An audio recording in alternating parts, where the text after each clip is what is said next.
Já estão conseguindo ver? Sim?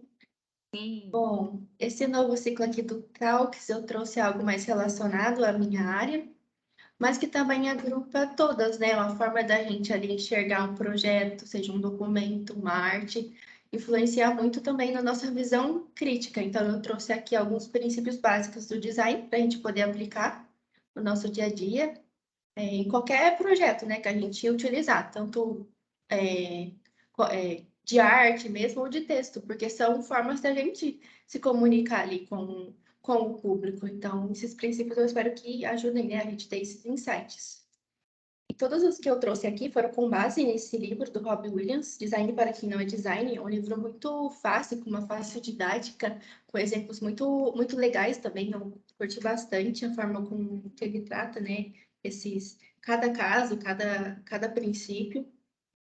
E esses são os princípios que eu vou falar aqui um pouco hoje, que são os princípios da proximidade, o alinhamento, a repetição, o contraste, as cores e a tipografia, que são geralmente na faculdade, por exemplo, são matérias que a gente tem individualmente. Só um princípio desse é uma matéria, então a gente se aprofunda mesmo ali na questão tanto da história, do desenvolvimento e nas aplicações. Mas eu fiz um catado aqui, fiz de acordo com a minha interpretação. Então, ali para começar, tem o princípio da proximidade. É um princípio que diz que coisas similares, coisas semelhantes, elas devem ser agrupadas, elas devem ser reunidas, enquanto que coisas muito distantes, muito que não têm essa aproximação, elas devem ser separadas. Isso a gente pode exemplificar assim, para ficar mais claro na nossa vida, né? As pessoas mais próximas é quem a gente tem relação, e as pessoas que não são tão próximas assim da gente, a gente não possui relação. Então, a partir desse princípio. E aqui, para deixar bem mais claro, né, tem esse exemplo que ele traz no livro, que é um cartão visita que tem 5 elementos ali textuais. E esses 5 elementos ali, a gente não sabe da onde que começa, né? Onde a gente começa a ler. A gente não tem essa noção, porque ali o princípio da proximidade não está sendo aplicado. E quando a gente aplica ele, a gente consegue ali separar itens semelhantes. Por exemplo, Taverna Sereia, o nome do lugar, seguido do nome da pessoa. São itens que estão na mesma categoria. E a gente consegue separar ali dos contatos, do endereço. Dá uma visão muito mais organizada, uma visão muito mais unificada do que o exemplo anterior. Então, na prática, a gente consegue ter a função da proximidade é gerar organização aos nossos olhos. A informação também. Esse aqui é outro exemplo, aplicando esse princípio da proximidade. Nessa lista aqui esquerda, a gente tem vários itens ali em lista, né? A gente não sabe ler onde começa, onde termina, do que se trata, só lendo mesmo a fundo. Mas quando a gente aplica ali o princípio da proximidade, que é esse, no caso, nessa lista aqui da direita, a gente consegue ali separar por categoria, consegue entender onde a gente vai começar a ler pelos títulos, pelos subtítulos. Então, é sobre isso o princípio da proximidade. Outro princípio é o princípio do alinhamento. Segundo Robin, nada deve ser colocado de maneira arbitrária na página. Cada item deve ter uma conexão visual com o outro elemento. O que ele quer dizer com isso? Que tudo o que tem ali numa arte, num documento, não deve só ser jogado, colocado sem um propósito. Ele tem que ter um objetivo que gere uma compreensão. Isso a gente pode fazer através do alinhamento, tanto alinhar imagens como texto, para um lado mais direito, para um lado mais centralizado. E utilizando esse mesmo exemplo aqui que eu trouxe no princípio da proximidade, que tem 5 elementos textuais, a gente aplicando ali um alinhamento à direita tem outro tipo de visão, é uma visão muito mais diferente do que a gente observar ali só os textos jogados. O alinhamento é como se tivesse essa linha imaginária. Então, o centralizado vai ter uma linha imaginária no meio, seja analisando o texto, analisando uma imagem. E o alinhamento à direita é um alinhamento que a gente consegue ali ter essa linha, né? Tanto à direita quanto à esquerda. E eu sempre busco, né, utilizar mais o alinhamento à direita ou à esquerda.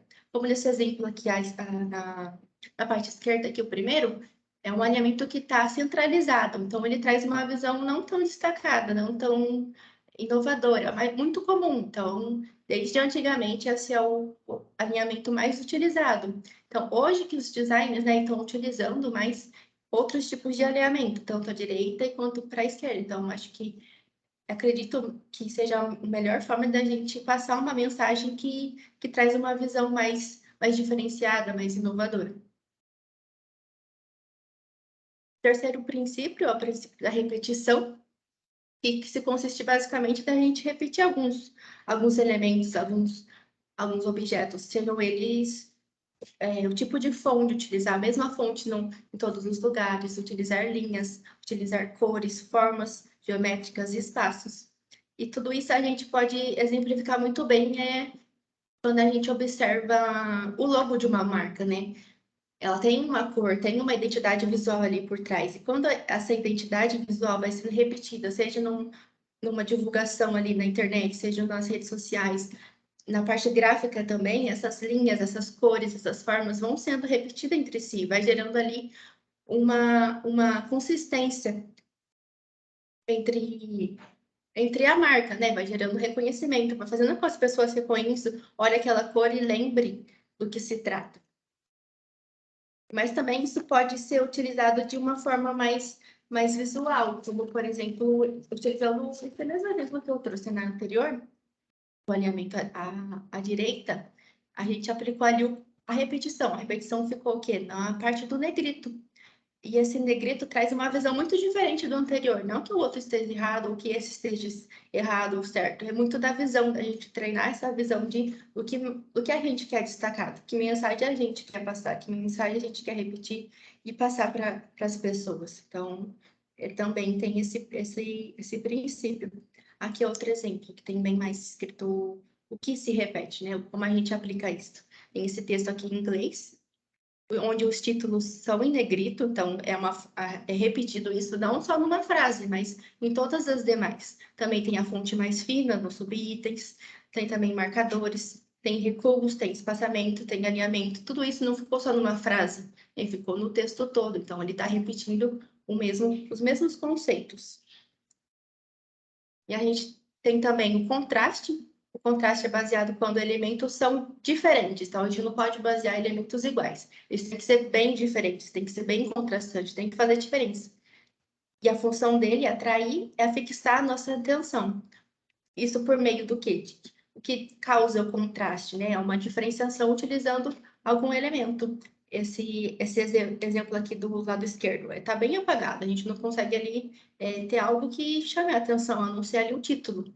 Mas quando a gente aplica alguns elementos ali do design, seja utilizando um quadrado, um título maior, mais em negrito, utilizando o alinhamento correto, a gente tem um contraste maior, uma visualização mais fácil e que faz com que as pessoas, né, chamem a atenção delas.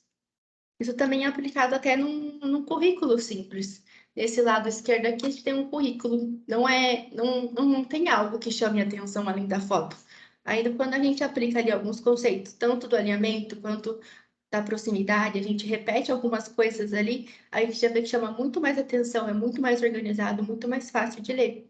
Seja através dos títulos, das linhas, do tipo de alinhamento, dos espaçamentos. Isso causa uma variação muito grande na nossa própria visão. E ali temos também as cores, né, que estão presentes em todos os nossos dias, em todos os lugares ali. Elas estão influenciando o nosso dia a dia, através do seu significado e da sua própria repetição. Ali na escola a gente aprende as cores primárias, que são cores que não são criadas, né, elas são originárias, que seriam o vermelho, o azul e o amarelo. E as secundárias, que são quando a gente mistura essas cores primárias entre si, a gente gera outros tipos de cores, como o roxo, o laranja e o verde. E a partir dessa mistura das secundárias com as primárias, a gente tem as terciárias, e que forma todo esse círculo cromático que a gente chama, né? São 16 cores ali que a gente pode combinar e fazer inúmeras combinações com inúmeros significados e inúmeros usos. E quando a gente fala de combinações, a gente tem ali várias que podem ajudar a gente a entender ali qual traz mais destaque, qual o significado, que texto a gente quer trazer ali. Então, a gente tem ali as cores complementares, que são cores opostas, como, por exemplo, o roxo e o amarelo. a magenta e o vermelho e o verde são cores que se complementam. Então, se a gente vai fazer uma arte, essas cores são excelentes para serem unidas, né? Para que a gente faça ali um destaque uma da outra. Também para criar uma logo, né? É interessante a gente analisar essas combinações para criar combinações diferentes, com usos diferentes. Também temos as tríades, que são essa combinação de 3 cores, parecido com a anterior das complementares, mas ela insere uma cor a mais, então forma essa tríade, que são equidistantes, são bem diferentes uma das outras, mas formam 3 cores, como por exemplo o azul, o laranja, o verde. E a outra combinação que a gente tem são as análogas, que são cores muito semelhantes entre si, são com tons muito próximos, que geralmente para utilizar em alguns detalhes, mas também quando a gente dá para unir também diferentes combinações, como se juntar cores análogas com cores complementares, a gente tem uma paleta de cores ali incrível para criar uma identidade visual, para criar um logo. Então, essas combinações servem basicamente para isso, para a gente poder criar combinações que façam sentido, que tenham ali destaque. E o último princípio é o princípio da tipografia. Para quem não sabe, tipografia são fontes que a gente está ali utilizando todos os dias, seja no e-mail, seja no documento Word, seja um trabalho da faculdade, qualquer coisa, a gente utiliza, né, as fontes e elas são importantes ali. E toda a sua formação tem uma história incrível ali por trás, desde os tempos antigos, com, com os povos, né? Tudo isso foi evoluindo de uma maneira tão intensa, tão programada, na verdade não programada, né? Ela foi praticada ali e modificada ao longo do tempo. E tudo isso tem um estudo por trás, um estudo morfológico, um estudo de cada estrutura dessas letras. E aqui eu trouxe mais de caráter de curiosidade mesmo, a gente vê como que é chamado alguns nomes analisando assim uma letra. A gente tem ali a letra, né? A letra inteira é chamada de corpo. E dentro desse corpo a gente tem a altura X, que seria essa letra minúscula. E abaixo dessa altura X, a linha de base, que é onde termina essa letra minúscula, e abaixo dessa letra minúscula a gente tem ali a perninha do P, a perninha do G, que seria a área descendente dessa letra. E acima dessa altura X, a gente tem uma área ascendente, que é o que fica acima dessa letra minúscula, seria a perninha do F, a perninha do T, a bolinha do I. E acima desse ascendente, a gente tem ali onde termina a linha de caixa alta, que é onde termina a altura da letra maiúscula. E é tudo que eu falei, perlinha, pontinho, tem tudo um nome, então tudo isso é muito complexo, né, da gente ver. Mas que é legal da gente, né, saber que isso existe. Então, é muito legal que cada fonte ali tem uma história. E para uma letra, né, uma fonte, ela ter um destaque, ter um contraste e fazer uma diferença ali nesse design, nesse projeto, a gente tem que avaliar alguns princípios dentro das próprias fontes, né? Um tamanho pode diferenciar o objetivo que você quer trazer nesse projeto, o peso da letra, que seria o traço, a grossura desse traço, a estrutura, a forma dessa letra, a direção e a cor. E eu vou falar um pouquinho de cada um para a gente poder entender e também poder aplicar essas diferenciações das fontes. O que ajuda muito a fazer as fontes se destacarem entre si, as letras destacarem dentro de um projeto, é o tamanho. A gente pode utilizar diferentes combinações, seja utilizando um título grande, utilizando um subtítulo com traços mais grossos, sendo também utilizado fontes diferentes ali, seja uma letra maior, uma letra menor, utilizando também letras muito pequenas, como por exemplo esse do chapéu aqui, ele tem um objetivo de ser tão pequeno assim, fazer com que a gente se interesse por enxergar. Então, o tamanho das letras, eles são como tem um objetivo de estar ali. Então, sempre é bom a gente poder testar e ver o que vale a pena realmente. Para avaliar uma letra também, a gente conta com o peso. O peso de uma letra, quando eu falo, é em relação ao seu traçado. E no design, ele é separado de acordo com a sua grossura, né? Isso tem um número, que vai de 100 a 900, e também uma família de uma letra, como por exemplo essa da Gotham, ela tem diferentes tipos de peso, e elas têm diferentes nomes. Ali vai do mais grosso para o mais fino. Então, a gente tem ali, geralmente, todas as letras, né, tem alguma família, nem todas têm em uma grande quantidade, mas é bem legal ter essas quantidades para a gente poder fazer combinações diferentes, poder juntar elas e dar um efeito super legal de destaque, né? Que é o intuito disso. Nas letras também tem diferentes estruturas, desde letra maiúscula, letras minúsculas. Também temos combinações que a gente pode utilizar uma letra mais manuscrita para uma letra mais comum. Também temos ali a letra itálica, que ela deve ser utilizada com um uso mais limitado, porque ela é muito mais difícil de se diferenciar, então geralmente é mais quando está falando de um termo em latim, né? Então a gente tem que se adequar para não utilizar essa diferenciação sem sentido. Também temos a forma, hoje tem diferentes e inúmeras formas de letras. Então, hoje a gente consegue criar uma letra à mão, então a letra é muito personalizável, a gente consegue avaliar elas de diferentes formas e utilizar, né? Seja no logo, seja num projeto, seja um ambiente decorativo. Então, todas as formas que as letras têm de se destacar. A gente também tem a direção, então vai depender muito ali do tipo de objetivo que você quer ter com aquele texto, né? Não dá para soltar um texto ali diagonal sem sentido, né? Tem que fazer sentido de acordo com o objetivo. Seja um texto mais inclinado, um texto mais vertical, um texto mais horizontal, tudo ali depende do objetivo. E aqui, para finalizar a parte da tipografia, a gente tem diferenciações também quanto às cores. Uma cor de um texto influencia muito. Esse primeiro exemplo aqui, de Scarlet First em vermelho e preto, a gente não sabe ali qual se destaca mais. Ambos ali estão disputando ali qual tem maior destaque. E no de baixo é a mesma coisa parecida, né? O Flores, apesar de sair em destaque, o preto fica ali bem apagado, não é uma boa combinação. O de baixo também, o azul é uma cor muito fria, então ele não se destaca facilmente. Ali o preto se sobressaiu mais. O de baixo ali a gente quase não enxerga ali o Scarlet, ele tá bem apagado. Mesma coisa que o Flores azul. Então, cores frias, geralmente a gente não tem muito contraste, é mais difícil de fazer combinações, mas tudo depende do tipo de fundo, do objetivo que está sendo utilizado, das combinações que estão sendo utilizadas.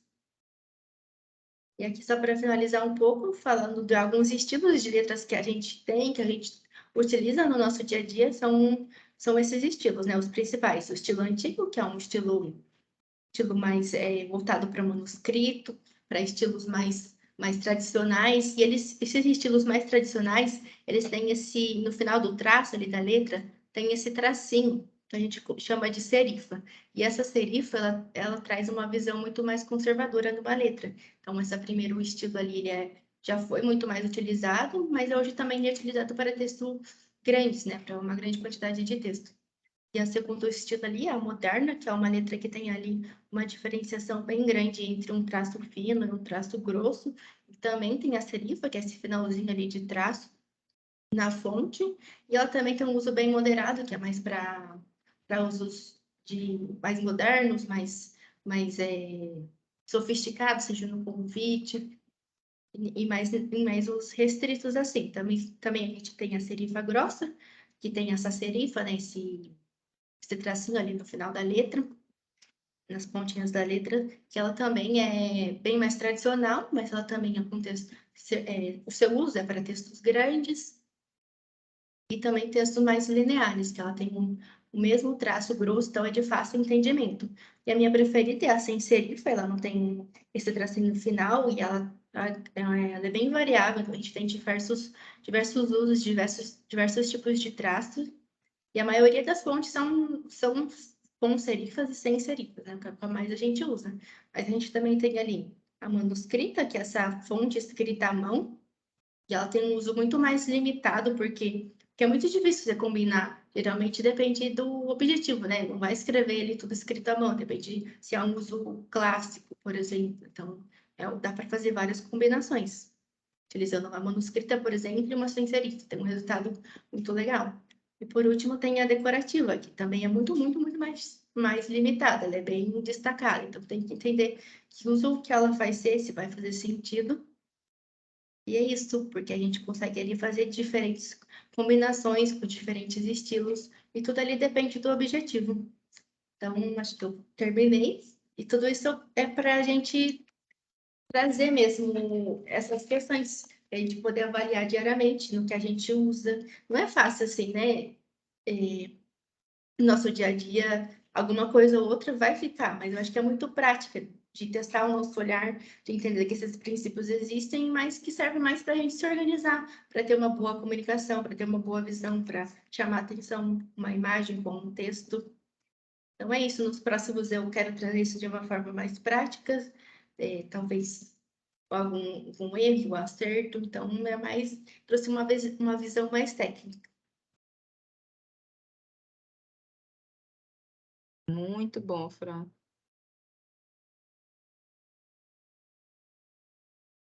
Eu amei, amei. Eu achava que criação, assim, design, era uso de criatividade. Mas hoje mudou meu conceito. Eu acho que é técnica. É muita técnica. Meu Deus, Fran. Você manda bem demais em todos os materiais que você cria. E agora entendendo um pouquinho mais do por trás, né, de como funciona tudo isso. Ah, meu, a Fran é maluca. Como consegue? Cada coisinha tem ali um princípio. No começo é muito difícil, a Sim. gente não vai ficar bom mesmo, né? Você não conhece, não tem aquela prática.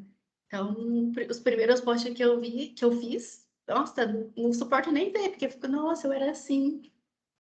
Mas Caramba, que legal. hoje é muito diferente, é muito prática mesmo. Você praticar tanto a busca de imagens como na parte de juntar, fazer uma composição. É aí que surge a criatividade. Eu acho que a minha criatividade é na prática, porque, assim, das ideias é muito mais difícil. Sim, eu acho que é um 50%, né, de criatividade e 50% de técnica. É, Na empresa anterior que eu trabalhava, era empresa pequena, e aí eu que desenvolvia as artes, conteúdos para rede social. E não é minha praia, não é meu negócio. E tinha dia que eu ficava assim, meio período para criar um post. Falei, meu, sem técnica nenhuma, sem conhecimento nenhum, ficava daquele jeito. não é assim mesmo no começo. Eu vejo pelo que eu faço, né? Antes eu demorava bastante, só fazia abril. Aí hoje eu já faço 5. É bem legal ver esse acompanhamento, né? Que a prática realmente, né, leva a gente a fazer algo mais rápido. Com Isso, com certeza, certeza com é o certeza. tempo. Verdade. Parabéns, Belo, foi muito legal. Parabéns, Tá. Fran. E eu tô besta de ver a história das letras. Pra mim era só detalhezinho de Nossa, tem gente que estética, trabalha mas, só nisso. meu Faz só Deus. letra, porque dá para vender na internet, tem letra que dá para ver que é muito difícil de encontrar gratuitamente. Aí eles vendem, como que faz aquele negócio que mapeia? NFT? Sim. Isso tem de letras também, porque são letras Caramba, originais. Uma pessoa, uma letra foi criada por alguém, então acho que nada mais justo, né? que doideira. E É, na questão do espaçamento também eu achei interessante que ajuda bastante você ter essa noção na hora de fazer os e-mails, né? Para enviar para cliente, na comunicação, organizar as ideias por aquele espaçamento, né? Alguns conjuntos de ideias aglomerar, muito interessante. tudo de organização, né? O design não é só é, tipo imagem, também é texto. Então, é testar nossa visão, né, de organização. Acho que a gente aprende isso muito também na escola, né? Quando a gente faz trabalho na faculdade, consequentemente a gente vai aprendendo um pouco. Fran, queria falar aqui que realmente eu sou uma apaixonada por esse assunto. O design eu acho muito bem feito. Te parabenizo constantemente pelo teu trabalho. E pensando no que a Ká falou, eu realmente acho que tem percentual de lógico, de formação, de muito estudo para poder desempenhar a ação, mas eu acredito muito que também tem um certo dom aí na história, tem uma habilidade nata. E parte dessa habilidade nata, que eu acho que é isso que eu admiro muito no design, no contexto geral, é que é essa admiração pela beleza. Só que a beleza é relativa. E aí eu acho que entra a questão da técnica, que eu acho sensacional mesmo para quem estuda os detalhes, é que a técnica faz com que seja universal. Já que a beleza é relativa, tem pessoas que nascem natas, que olham um texto ali e ficam doidas com aquela edição, quer ajeitar. É nato, a percepção dessa beleza estética, né? Tem pessoas que têm essa coisa mais nata. Mas, quando você traz isso para o detalhe, como você consegue fazer, o detalhe técnico, tu faz com que seja global, que todos percebam realmente o objetivo de se ver é aquele dali, aquele tem que ser o destaque, né? Essa letra não é à toa, é para melhorar a visualização de todos. Pô, muito, muito massa. Parabéns e achei o tema realmente sensacional, muito bem descrito, viu? E até é muito legal isso dos destaques, né? Eu acho que a gente vai aprendendo o nosso próprio estilo, né? Criando o nosso estilo de criar. Eu achava antes, nossa, eu era muito crítica comigo, porque eu achava, nossa, eu só tô copiando. Mas depois que eu copiei muitas vezes, que eu criei a minha própria. Então, hoje eu já consigo buscar elementos muito mais facilmente do que ia antes. Eu me matava realmente para encontrar uma imagenzinha. Hoje é muito fácil para mim, né? É tempo mesmo, é tempo e prática.